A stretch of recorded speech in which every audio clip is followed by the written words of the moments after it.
thank Robbie Hunter for that generous introduction, and thank you most of all for your leadership. In doing the work that Robbie described of focusing on the issue of reentry of former offenders, you can imagine, I'm standing here as the top cop of the biggest state in this country and talking about why, if we're going to be smart on crime, we need to focus on low-level offenders.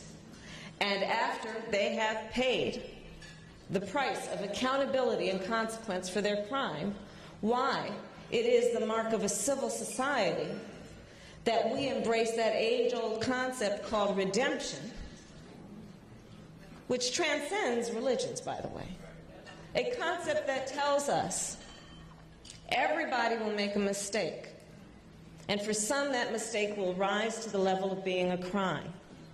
And yes, there must be accountability and consequence.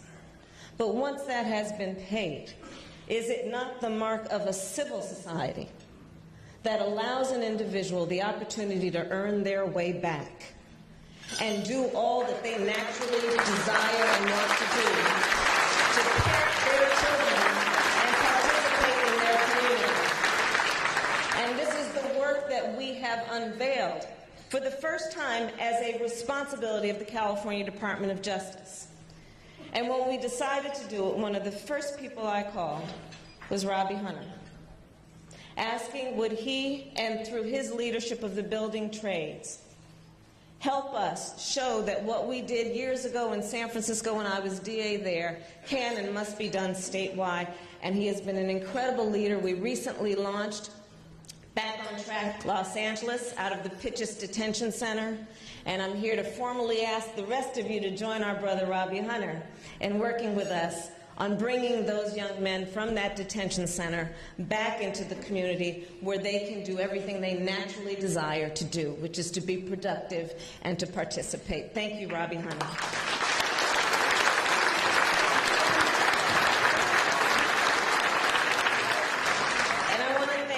Miller. So you've heard and we all know about the crisis that California faced. You know, Wall Street sneezed and we caught a cold.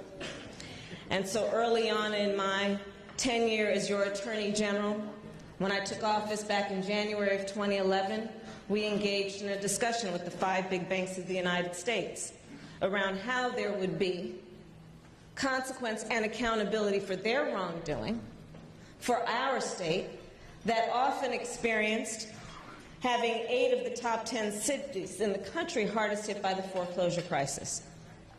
And it involved a negotiation, and as I've talked with many of the brothers and sisters in the House of Labor about this, I, for the first time during that process of negotiation, fully appreciated what it must be like for y'all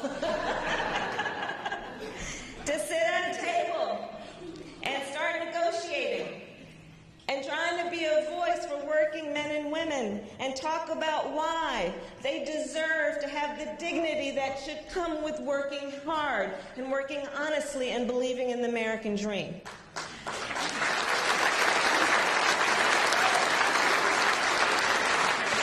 But during the course of that conversation, and in particular when we walked away, they were offering $2 to $4 billion. That looked like crumbs on the table. We walked away. I got calls from electeds who I will not name, none of whom are in this room at the moment, by the way. But I got calls from electeds who I will not name, who said to me, Kamala, hope you know what you're doing. Is this the right thing to do? You sure you can withstand this? Hope you know what you're doing. And then I got calls early on in that process from a person called George Miller, who said, how can I help you? I will be a voice in Washington, D.C. and in California in support of everything that you are trying to do. And Georgia stood with me.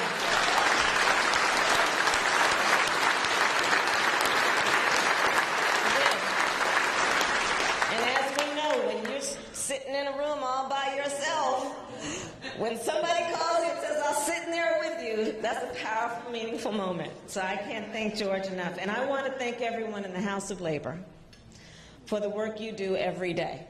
I love this slogan art. I mean, it just represents everything that we know. It's about working people standing together.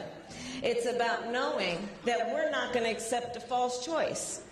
There are working people and then other people. Everybody wants to work.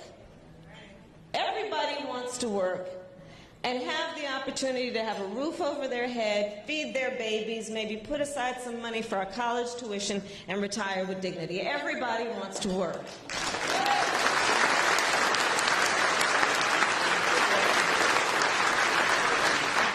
And I want to congratulate Catherine for your leadership coming in. You've been doing this work for a long time, and we know what we're talking about then when we talk about working people standing together. We know what we're talking about when we talk about something like wage theft. I know it as a career prosecutor. Let me tell you, I personally prosecute everything from low-level offenses to homicides. I know what a crime looks like. I know what a thief looks like. And let's deal with the reality of it. When we're talking about wage theft, we are talking about far too many people who are being violated in terms of a very basic, what should be civil right to equality. And how best to achieve equality? The civil rights movement had this long-standing as part of their agenda, part of our agenda. Economic equality will create equality. And when we're talking about wage theft, we're talking about the violation of minimum wage laws. That's a violation of the law. We're talking about situations where people are being deprived of their ability to work overtime and be paid for working overtime. We're talking about people who have rightly earned a tip that they are not being given. These are laws that are being violated, and we must take them seriously like any other law based in equity and fairness that is being violated. Let's look at the issue of income inequality. We have so much to be proud of in our state, so much that we have done and do. But we also know that we've still got a lot of work to do when it comes to this issue of income inequality. From 2009 to 2012, the average income of the top 1% of California grew by almost 50%, while incomes for everyone else declined. That's not the sign of a state that's supposed to be a leader on issues like civil rights and equality and fairness. We've got a lot of work to do. We've got a lot of work to do, the people in this room, as George said, knowing where we stand in a national context. They've tried it in other states and they have won. And we know the target is always California on some of these issues, in particular the desire to deprive people of equal rights and fairness, because they believe if it can be done here, it can be done anywhere. And therein lies the burden that the leaders in this room face every day, which is every day that you're fighting to represent the working men and women of our state. You have the burden of actually representing the working men and women of this country. Because every day that you are fighting that fight on behalf of the members whose faces you know and names you recognize, you're actually fighting on behalf of people you will never meet and people who will never know your name, and are in that way shouldering an incredible responsibility. And so in times like this, when we can get together under one roof, take a moment, everyone, to look around the room and remember, you're not alone, and we're all in this together. We're all in it together when we look at other issues that challenge fundamental notions of fairness and equality.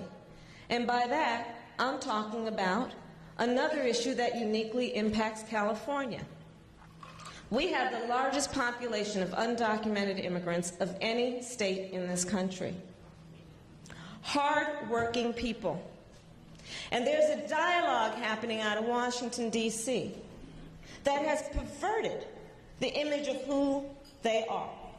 Not unlike the conversation we just had about who are the homeowners of California. There's a conversation happening in Washington, D.C. that is creating a red herring and making it a scary issue. And it goes something like this, the way I see it.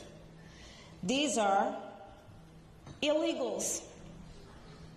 These are people who are circumventing the law. Well, as I said, I'm a career prosecutor. I've prosecuted some of the worst crime you can imagine. I know what a criminal looks like, and an undocumented immigrant is not a criminal.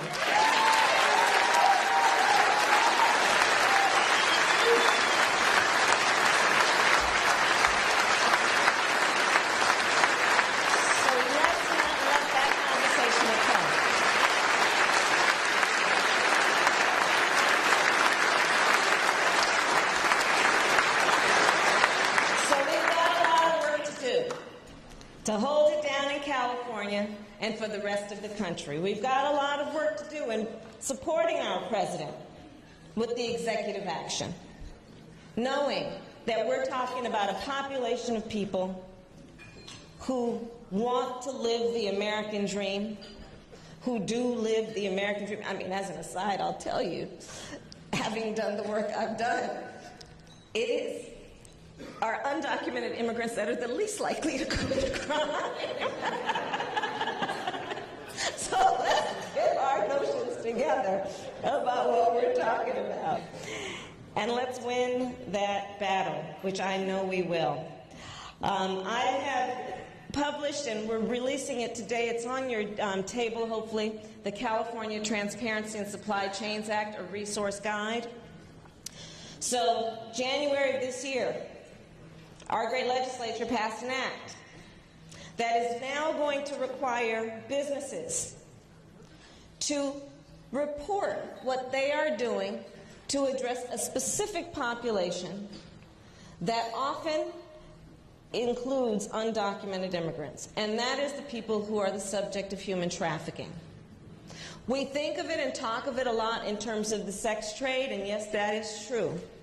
But there is an equal number that are subject to human trafficking who are brought in for the purposes of sweatshop work and indentured servitude. This act and the responsibility we have now in California placed on businesses and consumers to ask the question of where their product came from, like it was pointed out, Art pointed out where that baseball bat came from. Let's start asking the question and reporting also what we as responsible businesses will do to disclose how we are combating human trafficking. It's a very critical issue and something I know we can work together on. So in closing, I'll say this. We've got a lot of challenges. As we say every year, Coretta Scott King told us well, the fight for civil rights must be fought and won with each generation. It's the nature of it. So let's not get tired. Your grass grows, you cut it. You don't say, oh my God, my grass is growing. You just deal with it. So let's just deal with it and hold it down in California like we always do. And let's walk out of this conference with the confidence in knowing that the voices we represent need us. And they're counting on us. And with that, I just want to recognize one other individual in this room who I have personally counted on for so many years to be a friend and a support for me, and that's Willie Pelote. He's